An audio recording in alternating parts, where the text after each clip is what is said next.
Hello students, आपका स्वागत है आपके अपने channel physics with Suman Rathore ma'am में। बच्चों, आप आज क्लास 12 फिजिक्स पढ़ रहे हैं। उसमें हम नेक्स्ट चैप्टर स्टार्ट कर रहे हैं आज, गतिमान आवेश तथा चुंबकीय क्षेत्र। ठीक है, तो इस चैप्टर में बहुत ही इंपॉर्टेंट टॉपिक है बायो-सवार्ट का नियम। आज हम उसको स्टडी करेंगे। बच्चों, आपने जो है एक चीज ध्यान दी हुई है, अगर कहीं चुंबक रखा होता है तो चुंबक के चारों ओर क्या हो जाता है, एक क्षेत्र उत्पन्न हो जाता है जिसको हम कहते हैं चुंबकीय क्षेत्र। ठीक, अगर उस क्षेत्र में हम दूसरा चुंबक लेके आते हैं तो वो या तो आकर्षण बल का अनुभव करता है या प्रतिकर्षण बल का अनुभव करता है। क्लियर है ना।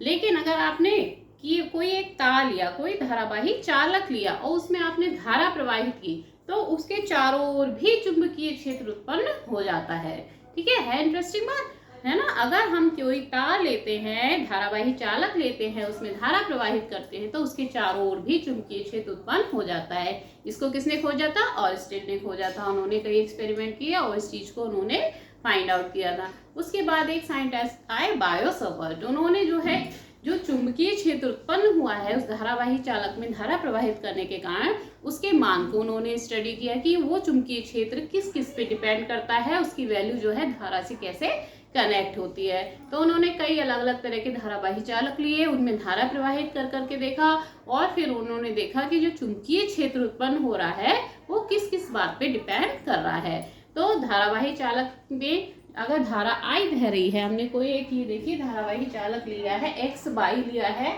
और इसमें हमने आई धारा जो है वो प्रवाहित कर दी है। इसके पास में कहीं हमने एक पॉइंट ले लिया है पी, जहां पर हम चुंबकीय क्षेत्र देखेंगे कितना उत्पन्न हो रहा है। ठीक, उस पी को अगर हमने ओ से मिलाया है, ये दूरी हमने ले ली स्मॉल आर दूरी पे कोई पॉइंट पी है। इसका एक अवयव ले लिया है छोटा सा डेल्टा एल लंबाई का।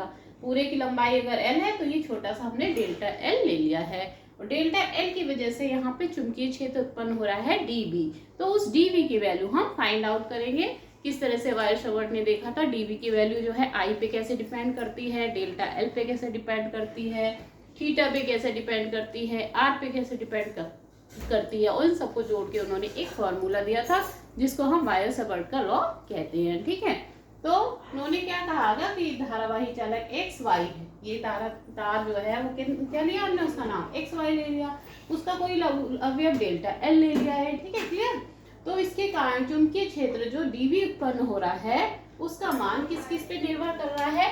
एक तो जो लंबाई है इसकी डीबी जो है लंबाई के डेल्टा एल,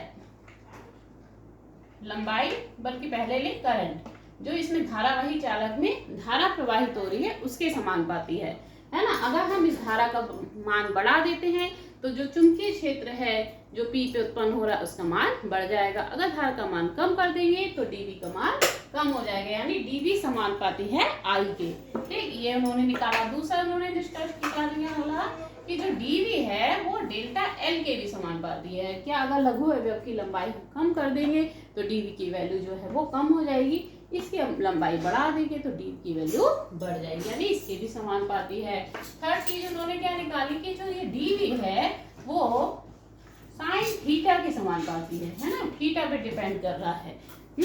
तो डीवी के वैल्यू जो है साइन थीटा के समानुपाती है, ये निकाला उन्होंने।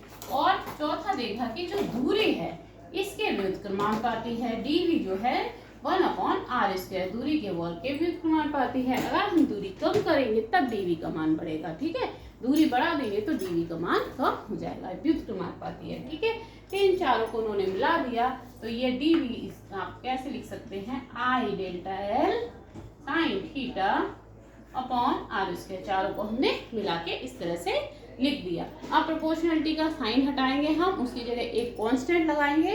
वो कांस्टेंट होगा क्या, dv इक्वल टू म्यू 0/4 एक हमने नियतांक लगा दिया I delta L sine theta upon r²।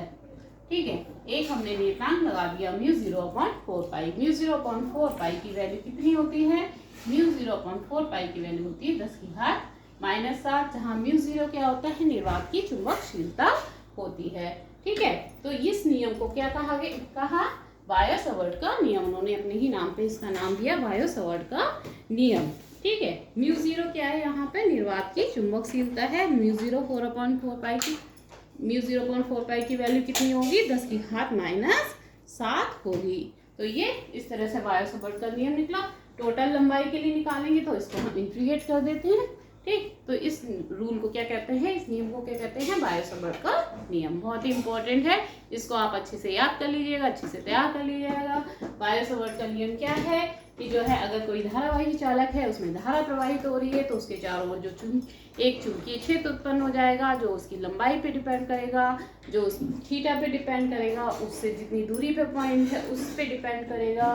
ठीक है, यानी dv इक्वल टू आई के समानुपाती डेल्टा एल के समानुपाती साइन थीटा के समानुपाती 1/r स्क्वायर के समानुपाती। चारों को मिला देते हैं तो dv इक्वल टू क्या बन जाता है, I delta L sine theta upon r square. समानुपाती का निशान हटा के एक कांस्टेंट लगा देते हैं म्यू 0/4 पाई, तो ये आपका फॉर्मूला बन जाता है dv equal to mu 0/4 pi I delta L sine theta upon r square, जहाँ म्यू 0/4 पाई की वैल्यू होती है 10 की घात -7। म्यू 0 क्या है, निर्वात की चुंबकशीलता है। के क्लियर हो गया, इसको अच्छे से तैयार कर लीजिएगा। अब आगे हम इसके न्यूमेरिकल्स निकाल के देखेंगे नेक्स्ट वीडियो में। Thank you.